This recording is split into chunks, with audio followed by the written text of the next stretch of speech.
Meus queridos, prezados irmãos da TV Caminho Livre, graça e paz do Senhor Jesus Cristo. Vamos para mais um estudo bíblico. Eu quero ler, para introduzir o assunto deste vídeo, Amós, capítulo 3, versículo 2.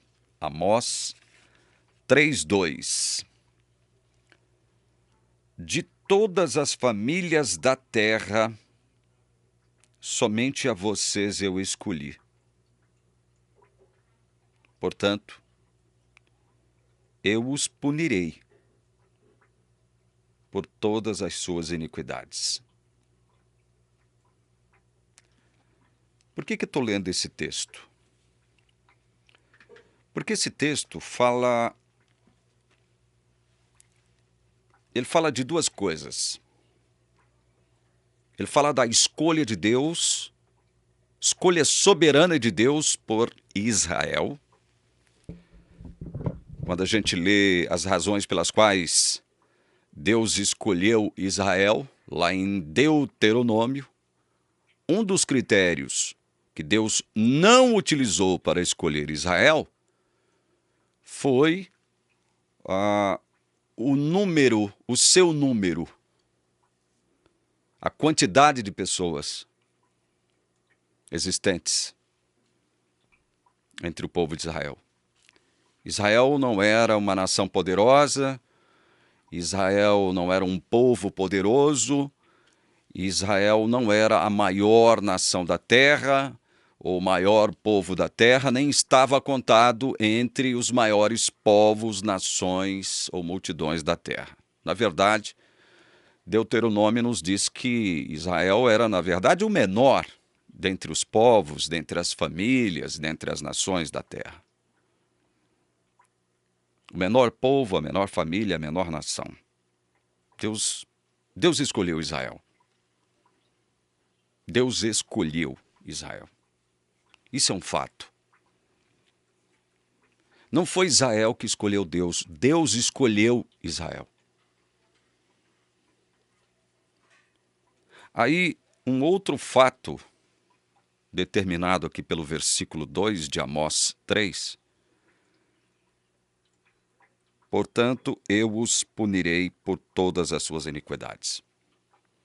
Veja, apesar de terem sido objetos da escolha soberana de Deus, apesar de terem sido eleitos por Deus para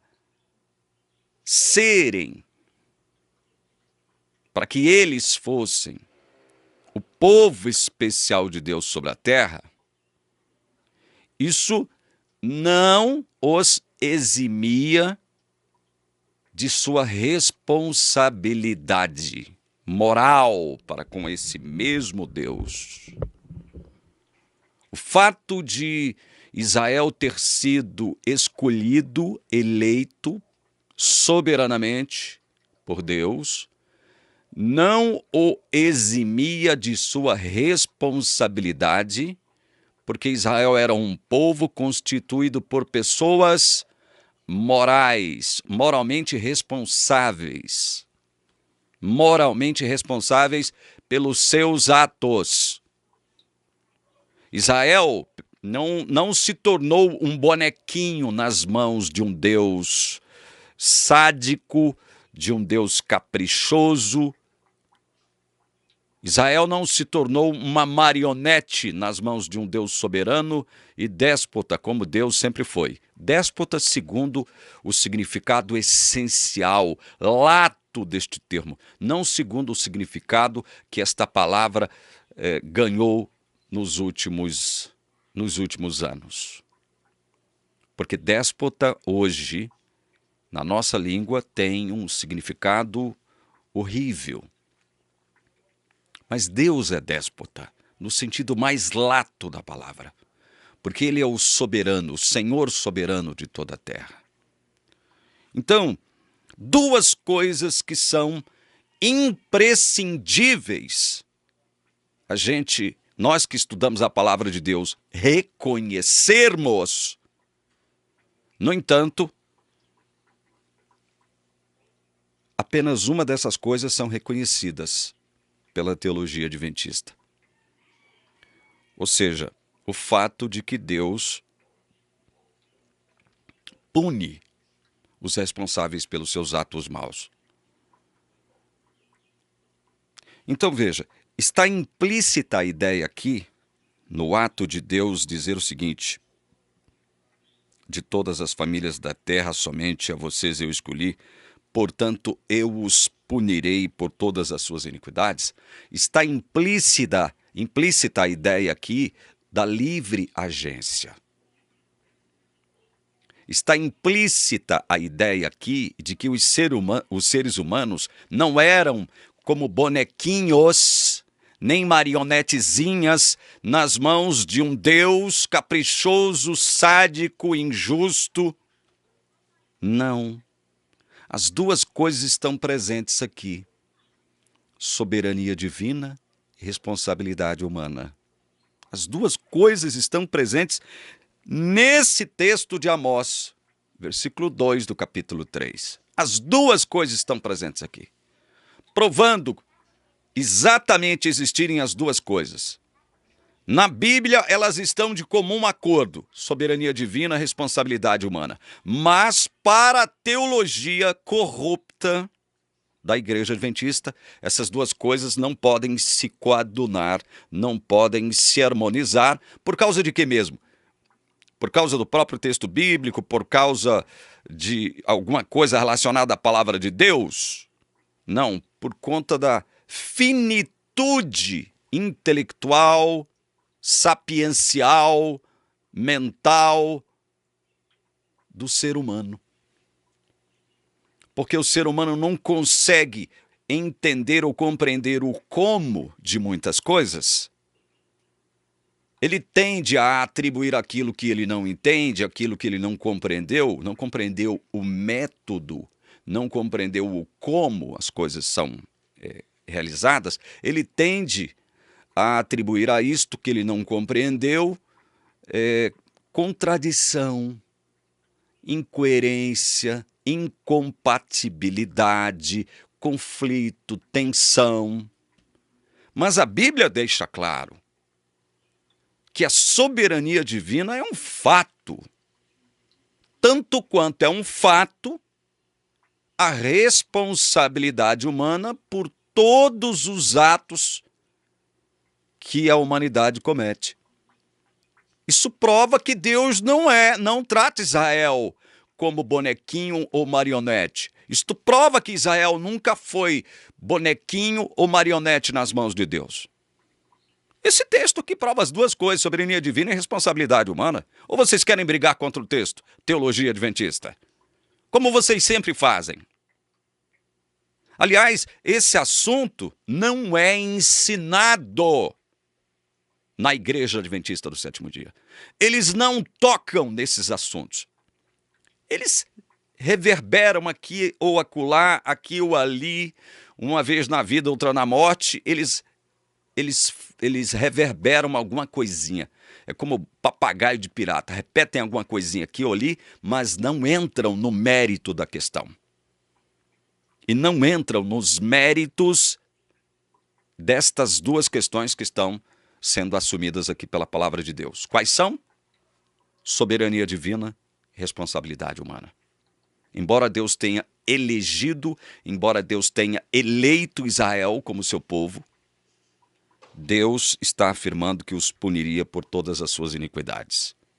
Isto aqui é nem é evidência, não. É uma prova.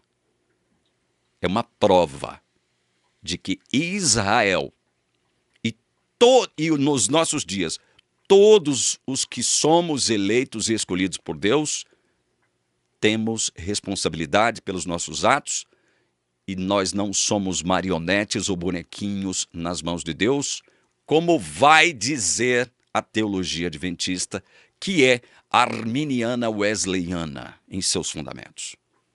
Eu vou dar um exemplo. De que essas duas coisas estão presentes em toda a palavra de Deus, e só não as vê só não as enxerga quem não quer. Não diz o ditado? O pior cego é aquele que não quer enxergar. Assim é a teologia adventista. O pior cego. Por quê? Porque não quer enxergar. Exemplo, vamos para Jeremias capítulo 25. Vamos lá. Jeremias capítulo 25, versículos de 8 a 12. Olha, quem acompanha a TV Caminho Livre sabe que aqui a gente abre a Bíblia, a gente abre a palavra de Deus. Aqui, ocular, às vezes a gente pode errar, mas dentro do possível a gente procura se corrigir, né? Tempos atrás eu disse que Deus queria matar Moisés porque ele não era circuncidado. Não ele, mas os seus filhos. Então eu errei, né? De vez em quando eu me lembro que eu cometi esse erro e aí quero me retratar e acabo esquecendo. Mas estou fazendo isso agora isso me ocorreu agora. Não foi Moisés que não foi circuncidado. Embora a Bíblia não fale, não relate a circuncisão de Moisés, isso está pressuposto pelo fato de que ele nasceu dentro de uma família hebreia, né? E ele deveria ser circuncidado ao 8º dia de nascimento. Bom, eram os seus filhos que não eram circuncidados. É isso aí. Gente, vamos lá então. Jeremias 25, de 8 a 12, eu leio o texto. Portanto, assim diz o Senhor dos Exércitos: visto que vocês não escutaram as minhas palavras, eis que mandarei buscar todas as tribos do norte, diz o Senhor, e também Nabucodonosor, rei da Babilônia, meu servo, e os trarei contra esta terra, contra os seus moradores, contra todas estas nações ao redor, e os destruirei totalmente. Farei deles um objeto de horror e de vaias, ruínas perpétuas. Farei cessar entre eles o som das festas e da alegria, a voz do noivo e a voz da noiva, o ruído das pedras do moinho e a luz das lamparinas. Toda esta terra virá a ser uma ruína, objeto de horror, e estas nações servirão o rei da Babilônia durante 70 anos.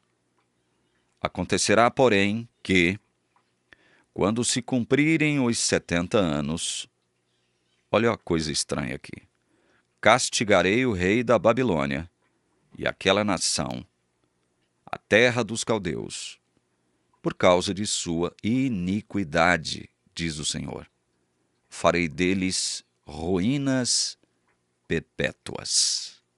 Gente, olha só como esse texto, se um estudante da Bíblia se depara com esse texto, um estudante que ainda não compreendeu a relação entre soberania divina, responsabilidade humana, coisa que não é ensinada nas igrejas arminianas. Um estudante da Bíblia que pertence a essas denominações se depara com esse texto aqui, vai ficar desconcertado. Muitos tratarão de produzir uma desculpa esfarrapada para não aceitarem isto aqui como verdade. Não, deve ter alguma coisa errada, Jeremias deve ter cochilado aqui, como já disseram acerca de Paulo, dentro da própria academia adventista. Paulo cochilou.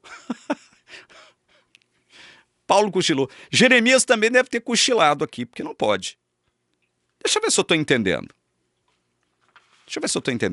O texto está dizendo que, por determinação de Deus, Babilônia foi um instrumento de juízo para punir a rebeldia de Israel. No entanto, Deus, no final de 70 anos, puniria a própria Babilônia por ter perpetrado grandes pecados, grandes males contra a própria Israel, amando do próprio Deus. Deve ter alguma coisa errada nessa história, Jeremias. Se nós estivéssemos lá ouvindo Jeremias dizer isso aqui, né? Ou lendo o que ele escreveu, né? Com certeza nós o procuraríamos para dizer: Jeremias, vem cá, você fumou maconha estragado, você bebeu muito noite passada?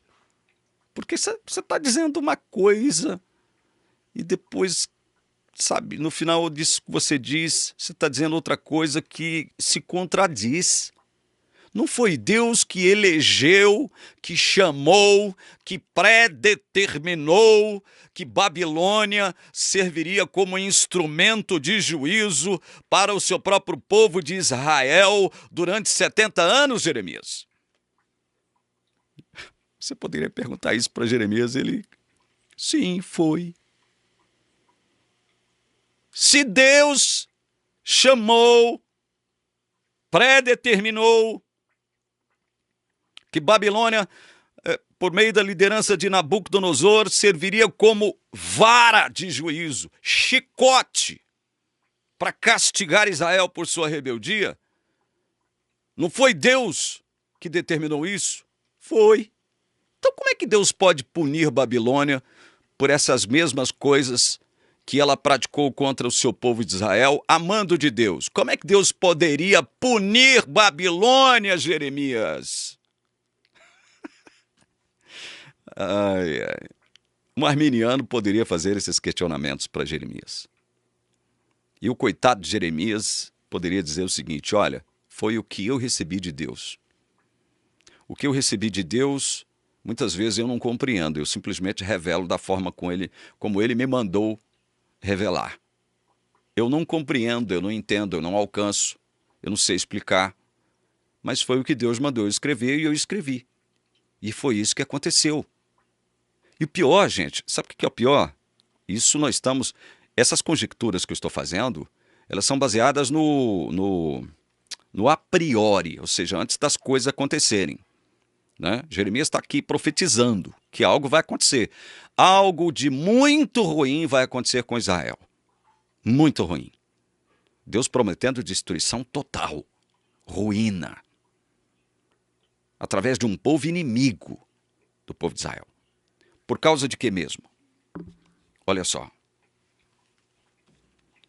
Verso 8. Portanto, assim diz o Senhor dos Exércitos: visto que vocês, Deus falando para Israel, visto que vocês não escutaram as minhas palavras, eis que mandarei buscar todas as tribos do norte, diz o Senhor, e também Nabucodonosor, rei de Babilônia, meu servo. Interessante que Deus chama um rei ímpio de uma nação ímpia, inimiga do povo, uma nação que destruiria seu povo amando dele, Nabucodonosor. Deus chama Nabucodonosor de meu servo, meu ministro. Visto que vocês não escutaram as minhas palavras, rejeitaram as minhas leis, meus mandamentos, as minhas ordenanças, as minhas normas, vocês não escutaram as minhas palavras, se rebelaram contra mim. Isso diz o quê? Que Israel era um bonequinho? Era uma marionete nas mãos de Deus? Um Deus soberano? Era? Não. Porque se fosse bonequinho ou marionetezinha, né, a quem Deus pudesse manipular a seu bel prazer, eles não se rebelariam contra Deus. Qual é o boneco, qual é a marionete que já se rebelou contra aquele que a manipula ou o manipula? Já que nós estamos falando de boneco e de marionete, na verdade, em essência, é uma coisa só. Qual foi o boneco, qual foi a marionete que se rebelou contra o seu próprio dono? Qual? Qual boneco ou marionete já se rebelou contra o seu próprio dono? Nenhum boneco, nenhuma marionete se rebela contra o seu próprio dono. Isso significa o quê? Teologia adventista. Significa o que isso aqui? Que havia o quê? Liberdade de agência. Liberdade de agência. Israel não escutou as palavras do Senhor, ou seja, se rebelou contra ele, contra a sua vontade expressa nas suas leis, vontade preceptiva de Deus, porque quis. Livremente eles fizeram isso. No entanto, eles haviam sido eleitos por Deus para serem seu povo. O seu povo. As leis que Deus deu para Israel, Deus não deu para nenhuma outra nação. E alguém pode se assustar com isso. Deus não queria que todas as nações se convertessem? Bom, se for assim, então, ou a Bíblia está se contradizendo, ou você está entendendo errado, irmão. Atos 14:16 diz: nas gerações passadas, Deus permitiu que todos os povos andassem nos seus próprios caminhos. Contudo, verso 17, não deixou de dar testemunho de si mesmo, fazendo bem, dando a vocês chuvas do céu, estações frutíferas, enchendo o coração de vocês de fartura e de alegria. Veja, nas gerações passadas, Deus permitiu que todos os povos andassem nos seus próprios caminhos. Ou seja, Deus como que ignorou todas as outras nações em prol de Israel, seu povo eleito, povo escolhido. Então veja, aqui neste episódio do profeta Jeremias profetizando aquilo que Deus faria com Israel por meio de Babilônia, constitui-se numa prova irrefutável de duas coisas não assumidas pela igreja adventista, pela teologia adventista. Quais sejam? Soberania divina, indisputável, inquestionável. Deus é soberano. Ele não pode ser detido, ele não pode ser questionado, ele não pode ser barrado. Ninguém pode determinar o que ele tem que fazer. Ninguém. Ele é soberano. Essa é a primeira coisa assumida por esse texto. Outra coisa expressa por esse texto de forma inequívoca, insofismável: liberdade, responsabilidade humana. Porque Deus determinou chamar Babilônia, por meio do seu rei Nabucodonosor, para punir, servir de vara, de chicote de juízo em suas mãos contra o seu próprio povo.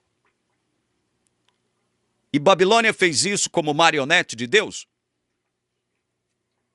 Babilônia também fez isso como marionete de Deus? Não. Fizeram isso livremente. Fizeram isso porque quiseram. E qual é a prova de que Babilônia não foi manipulada por Deus?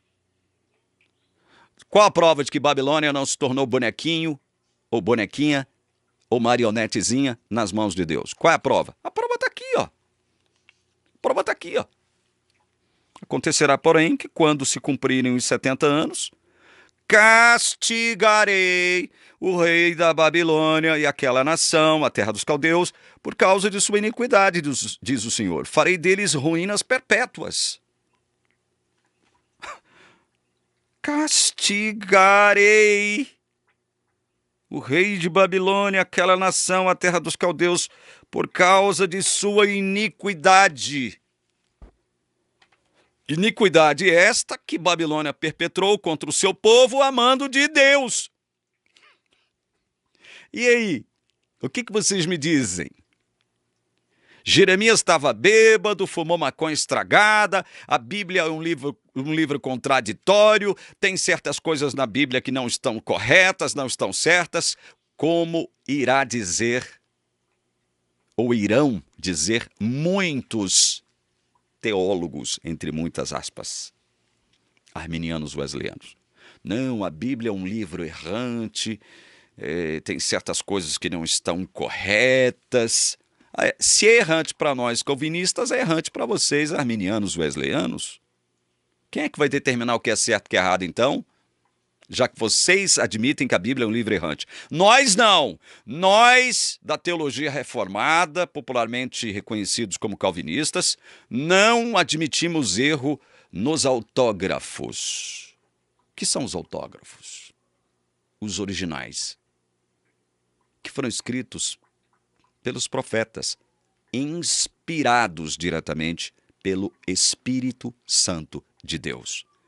Se você admite que a Bíblia é um livro inspirado, E como diz Paulo, toda a escritura, veja, ele fala no singular, como que abarcando tudo aquilo que era entendido como escritura divina. Ele diz toda a escritura é inspirada. E Paulo não faz distinção entre a escritura X e Y. Toda a escritura é inspirada. Aquela que leva aquela indicação de que foi por ordem de Deus, foi por um assim, diz o Senhor, que ela passou a existir enquanto escritura, enquanto palavra de Deus. Toda a escritura é inspirada. Veja, nós não podemos nos rebelar contra a escritura inspirada, porque é através da palavra que nós encontramos Deus. Nós não tivemos o privilégio de viver no tempo de Jesus e nos encontrarmos pessoalmente com Ele e ouvirmos da sua boca as próprias palavras de Cristo. E pela palavra de Deus hoje, que nós recebemos o dom da fé. A fé vem pelo ouvir, o ouvir pela palavra de Cristo. É através da palavra de Deus que nós temos o encontro com o próprio Deus. Quem somos nós para dizer o seguinte? Não, a Bíblia é um livro errante. Existiram discrepâncias e erros nas cópias. Agora, Deus decretou permitir a existência de milhares de cópias das Escrituras, para que nós pudéssemos o quê? Ter uma espécie de parâmetro geral acerca daquilo que é certo e de que não é certo. Existem discrepâncias e erros nas cópias, não nos autógrafos. Nós não podemos atribuir erros à Bíblia, porque senão estaremos atribuindo erro ao próprio Espírito Santo que inspirou as Escrituras Sagradas. Mas um pastor adventista, tempos atrás, disse para uma irmã Lília, lá do canal Lília Chamada por Deus, que Paulo estava depressivo quando escreveu o livro de Gálatas. Então a gente não deve considerar o que Paulo escreveu em Gálatas, porque Paulo estava num processo profundo de depressão, escreveu algumas coisas com as quais a igreja adventista não concorda. Ai, meu Deus do céu.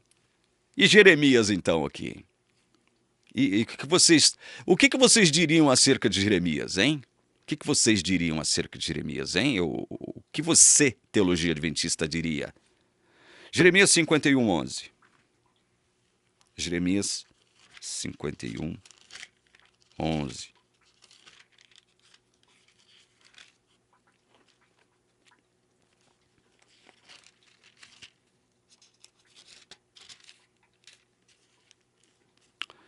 Afiem as flechas, preparem os escudos. O Senhor despertou o espírito dos reis dos medos, porque o seu propósito é destruir a Babilônia, pois esta é a vingança do Senhor, a vingança pelo que fizeram contra o seu templo. O que vocês da teologia adventista diriam acerca de Jeremias, inclusive acerca desse texto aqui? Deixa eu ver se eu estou entendendo. Você poderia raciocinar, conjecturar. Você com seus botões. Deus determinou que Babilônia castigasse Israel por Israel ter se rebelado contra Deus. Foi Deus que determinou. Inclusive a destruição. A ruína total do povo de Israel. Destruição do templo, né? Morte de muita gente. Pessoas sendo levadas cativas para a Babilônia. Deus determinou tudo isso. Isso deveria acontecer num período de 70 anos. Deus determinou, até o tempo de duração desse cativeiro. 70 anos. Aí Deus, depois disso, depois que esses 70 anos terminassem, iria castigar Babilônia por fazer o que ele ordenou Babilônia fazer? E aqui Jeremias está de novo falando através de quem Deus usaria como agora o chicote contra a Babilônia. Quem é que Deus usaria como chicote, como a vara para castigar a Babilônia? O Senhor despertou o espírito dos reis dos medos. porque o seu propósito é destruir Babilônia. Esta é a vingança, pois esta é a vingança do Senhor, a vingança pelo que fizeram contra o seu templo. E Deus então agora vai se vingar de Babilônia, utilizando-se de quem mesmo como instrumento? Os medos. Ciro começou a cumprir esta profecia, o rei Ciro. Ele começou a cumprir essa profecia. E aí, não parece estranho isso? Bom, então tenham em mente uma coisa. Duas coisas também são afirmadas, embora você não possa compreender. Os juízos de Deus, como diz Paulo em Romanos 11:33. Os juízos de Deus são inescrutáveis e insondáveis os seus caminhos. Você não pode sondar os juízos de Deus. Você não pode entender, compreender, assimilar os caminhos de Deus. Você não pode. Isto não significa que Deus seja injusto, um Deus mau, um Deus sádico, um Deus que não ama seu povo. Tudo que foi escrito para o nosso ensino. Nós devemos aprender com o que foi escrito, diz Paulo em Romanos 15:4. Nós precisamos aprender com aquilo que está escrito, não é a própria igreja adventista que preza por um está escrito. Se está escrito, porque vocês não creem em tudo que está escrito. É porque vocês vão arrumar uma desculpa esfarrapada e dizer que nem tudo que está escrito está certo. A teologia adventista, que é arminiano-wesleyana, é uma piada. Deus é soberano, determinou que Babilônia serviria como juízo para o povo de Israel. No entanto, Babilônia fez o que fez a mando de Deus livremente. Eu entendo? Não, não entendo. Você entende? Também eu tenho certeza que não. Mas a Bíblia assume isso como fato irrefutável. Sim. O profeta Jeremias não fumou maconha estragada, não bebeu muita bebida alcoólica, muito vinho. Não? Vinho, não é suco de uva, não. Vinho. Não bebeu muito vinho, ficou bêbado. Não. Tanto é verdade que no capítulo 25 ele diz uma coisa que ele vai confirmar tudo que ele disse antes amando de Deus. E agora Deus determinando os medos vingarem-se de Babilônia por terem cometido pecados, grandes males contra o seu povo e por ter destruído seu templo. Amando do próprio Deus. Deus se vingando de Babilônia. Isso é a prova de que houve liberdade de agência nos babilônios para fazerem o que eles fizeram, muito embora o que eles fizeram contra o povo, contra a cidade, contra o templo, fosse amando de Deus. Fizeram livremente o que fizeram, amando do próprio Deus. Entendo isso? Não, não entendo. Compreendo? Não, não compreendo. Posso sondar isso também? Não. Posso explicar também? Não. Mas é a palavra de Deus. E como palavra de Deus deve ser aceita. Certo? Então, aqui, fechando o vídeo, nesse exemplo histórico, pela palavra de Deus nós adquirimos a percepção de que tanto a soberania divina quanto a responsabilidade humana estão presentes no propósito de Deus. Estão presentes no propósito de Deus. Se você entendeu o que foi dito aqui acerca da palavra de Deus, louve o Senhor, dê glórias a Ele, porque o Espírito Santo agiu em você. Agora, se você está irado, se você está nervoso, se você está pensando em me xingar, ou dizer qualquer coisa negativa a respeito do que eu disse aqui nesse vídeo, preste atenção. Preste atenção. Você pode, não estou falando que você está, mas você pode estar agindo contra a palavra de Deus, irmão ou irmã adventista. Você pode estar agindo contra a palavra de Deus. Pense nisso, com muito cuidado. Não estou ameaçando você não, tá? Estou simplesmente advertindo você de uma possibilidade que pode ser real em você agora, nesse exato instante, que você assiste esse vídeo com ódio, com raiva, com ira em seu coração. Pelo fato de você estar na igreja adventista, pelo fato de você a reconhecer como igreja verdadeira, única igreja remanescente, povo de Deus na terra, povo que está identificado lá em Apocalipse 12, Apocalipse 14, né? Pelo fato de você reconhecer a igreja adventista como a única igreja de Deus na terra. Você pode estar irado por conta disso. Mas raciocina. Raciocina. Tudo isso que você pensa acerca da igreja adventista, você acha que Deus quer que você pense assim da igreja? Dessa organização? Você acha que é vontade de Deus que você pense assim? Em detrimento da palavra? Pense nisso. Estou chamando você, estou conclamando você a ponderar, a pensar, a refletir na palavra. Não é em alguma orientação teológica diferente da sua. É na palavra. Que Deus abençoe você. Em nome de Jesus. Amém.